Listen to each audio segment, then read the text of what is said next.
안녕하세요, 리치노마드입니다. 요즘은 주식시장이 하루는 올랐다가 하루는 빠졌다가 퐁당퐁당 하고 있어서 참 갈피를 잡기 어려운데요. 그래도 또 중심 잡고 공부 열심히 하다 보면 잘 따라갈 수 있는 날이 오지 않을까 싶습니다. 오늘은 은퇴 후 자금에 대한 얘기를 한번 해볼까 합니다. 어떤 기사를 보니까 은퇴 후 노후 자금이 11억이나 필요하다고 하는데, 그럼 11억 없는 사람들은 어떻게 살라는 건지, 근데 정말 11억이나 필요한 건지 한번 계산을 해보고자 합니다. 일단 우리가 목표를 세워야 그 다음에 어떻게 갈런지 경로도 정할 수 있으니까 말이죠. 은퇴 후 필요자금 11억. 굉장히 자극적인 제목입니다. 적정 노후 생활비가 월 322만원 정도 된다고 합니다. 최소로 따지면 월 227만원이 필요한데 통계청에서 발표한 자료거든요.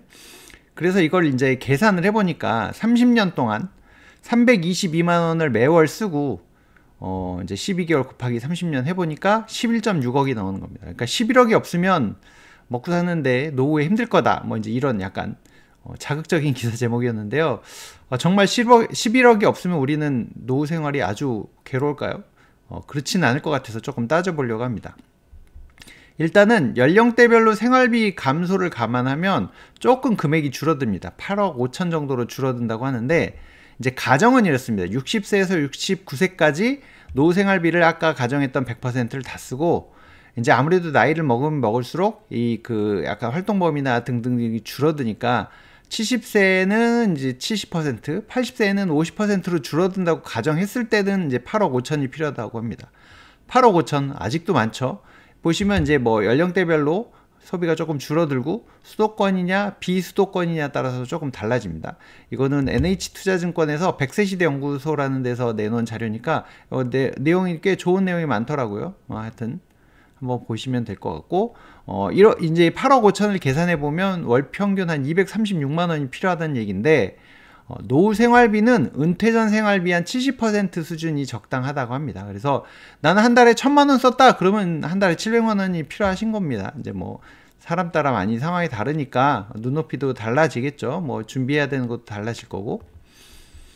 진짜 근데 얼마가 필요한 걸까요? 8억 5천 11억 난리도 아닌데, 일단 우리가 연금이란 걸 들고 있습니다. 국민연금 반강제적으로 들고 있는데, 강제적이죠. 반강제적이 아니라 월 평균 연금 수급 금액이 평균 잡아서 한 60만 원 정도 사람들이 받고 있답니다. 그래서 이걸 저도 국민연금 한번 들어가서 봤거든요. 근데 저는 꽤 이제 앞으로 오랫동안 내야 되긴 하지만 기준으로 따니까 100만 원이 그래도 넘어가더라고요. 물론 물가 따라서 어떻게 갈지는 좀 봐야 되겠지만, 그리고 거기다가 제 거 이제 개인연금도 있고 퇴직연금도 합하면 금액이 꽤 많이 올라가거든요. 이거보다는 꽤 큰 금액이 들어오더라고요. 이제 그런 걸 계산해서 다시 이제 우리가 필요한 금액을 따져봐야 될 것 같은데요. 일단은 다시 출발해 보겠습니다. 노후 생활비가 322만 원인데 연금 한 60만 원 평균으로 받는다고 치면 262만 원이 필요하겠죠? 정말 최소의 생활만 한다고 치면 이제 167만 원이 필요한 거고요. 근데 이 연금은 65세부터 지급받죠. 물론 우리가 60세부터 땡겨 받을 수도 있고 개인연금은 55세부터 받을 수 있으니까 일단 그냥 60만 원으로 계산해 보겠습니다. 국민연금이나 개인연금, 이제 국민연금 소득 따라 다르고 추가 불입하신 분들도 있고, 개인연금 많이 준비해 놓으신 분들은 좀 이게 달라지겠죠. 그리고 이제 부부 모두 국민연금을 받거나 개인연금 이런 거 준비해 놓으신 분들, 그리고 이제 주택연금까지 활용하신다면 여력이 좀 더 증가할 거고요. 물론 지역이나 내가 원하는 생활 수준 등에 따라서 필요 금액은 많이 차이가 있을 겁니다.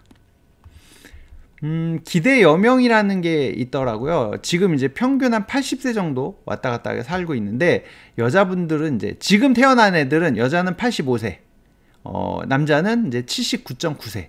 이게 이제 22년도에 통계청에서 나온 거니까 또 조금 늘었을 겁니다. 그래서 50대 같은 경우는 앞으로 한 30년 남은 거고, 여자분들은 한 37년 남은 겁니다. 이제 이런 걸 감안했을 때 이제 우리가 남은 여생을 어떻게 버텨야 될 것이냐, 어떻게 즐겁게 살아야 될 것이냐 좀 따져봐야 되는데, 물가 상승률보다 수익률이 조금만 더 높으면 노후 자금도 수명이 늘어난다고 합니다. 물가 상승률보다 한 1%만 늘어나도 한 2년이 늘어나고 그러니까 3%만 늘어나도 한 10년이 늘어나는 식으로 되어 있거든요.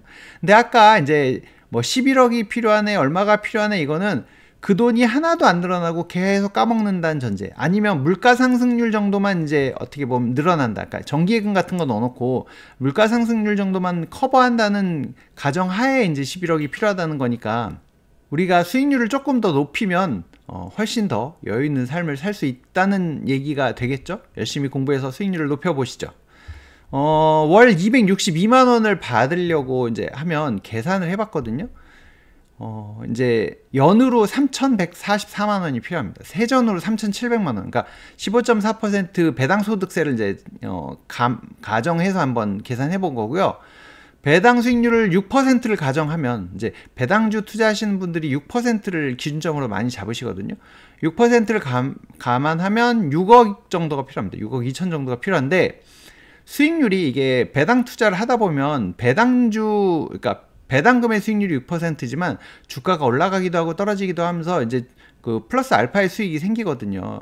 그래서 저 같은 경우도 연간 7에서 10% 정도를 제 목표 수익률로 잡고 가는데, 이제 그런 거 감안했을 때 수익률이 한 8%가 된다고 하면 4억 6천 정도로 필요 금액이 줄어듭니다.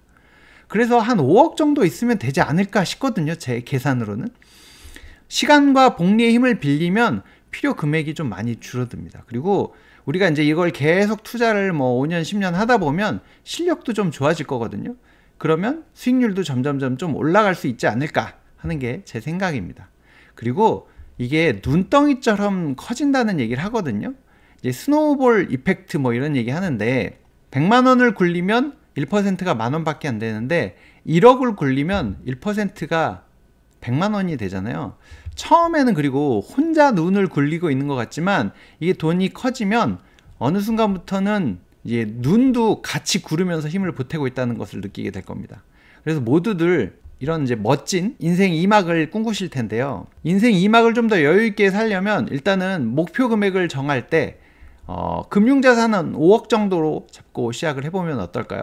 뭐 5억, 내가 꿈도 못 꾸겠다 이런 분도 있지만, 일단은 우리가 그래도 목표를 높게 잡고 열심히 살아야 되니까 먼저 1억부터 시작하죠. 5억이 너무 좀 막막하다 하시면 1억만 돼도 연 6%면 월 50만 원씩 배당이 나오거든요. 물론 세 전이긴 하지만 요즘엔 ISA나 이런 비과세 상품들이 많아서 이것도 뭐 가능하니까 월 150만 원을 이제 투자를 해서 매달 150만 원씩 이제 월급을 아끼고 해서 150만 원씩 넣는 거죠.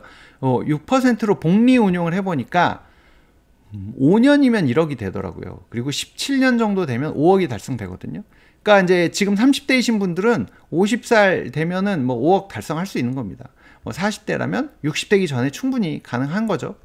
그리고 월 250만 원, 난 조금 더 알뜰살뜰하게 해보겠다 하시면 3년이면 1억 모으고요. 12년이면 5억 달성합니다. 그러니까 내가 지금 뭐 40대 후반이라 그래도 60대 쓸 때 5억 충분히 모을 수 있다는 얘기입니다. 그리고 월 200만 원으로 이제 실력이 좀 늘어서 10%를 수익률로 해서 복리 운용을 하면 3.5년이면 1억이 가능하고요. 11년이면 5억이 됩니다. 막막하긴 하지만 우리가 한 5년 정도 공부를 했다고 치면 실력이 좀 더 늘어 있을 거고, 충분히 그렇게 어려운 숫자는 아닙니다. 지금도 충분히 가능한 숫자라고 보이니까. 그리고 지금 이 얘기는 원금을 하나도 안 쓰고 뭐 했을 때 이제 뭐 아까 200 몇십만 원이 필요하고 뭐 이런 얘기 드렸거든요. 근데 원금을 조금씩 가져다 쓴다고 하면은 뭐 나중에 의료비가 늘어나면 어떻게 해요? 이런 거 다 커버되고요. 더 여유로운 삶도 가능합니다. 그러니까 이제 아까 그 5억을 그대로 두고 했을 때 이제 월에 얼마씩 나오게 만든다 이런 구조였는데, 5억에서 조금씩 써도 되잖아요. 10만 원, 20만 원씩 써도 되잖아요. 이제 그렇게 따지면 더 여유로운 삶이 가능하니까 일단 이런 목표를 잡고 해보자는 의미에서 이런 영상을 한번 찍어봤습니다. 여러분들의 이 목표 수립에 도움이 되셨는지 모르겠는데, 저도 이거 계산해 보니까 생각보다 금액이 좀 많이 줄어드네, 여유가 있네, 뭐 이런 생각이 좀 들더라고요. 그래서 저도 조금 더 이 목표를 명확하게 해서 갈 수 있을 것 같습니다. 도움이 되셨다면 구독과 좋아요, 알림 설정 부탁드립니다. 구독 안 하고 보시는 분들이 아직도 70%입니다. 구독 꼭 해주세요. 더 좋은 정보로 찾아뵙겠습니다. 오늘은 여기서 마치겠습니다. 고맙습니다.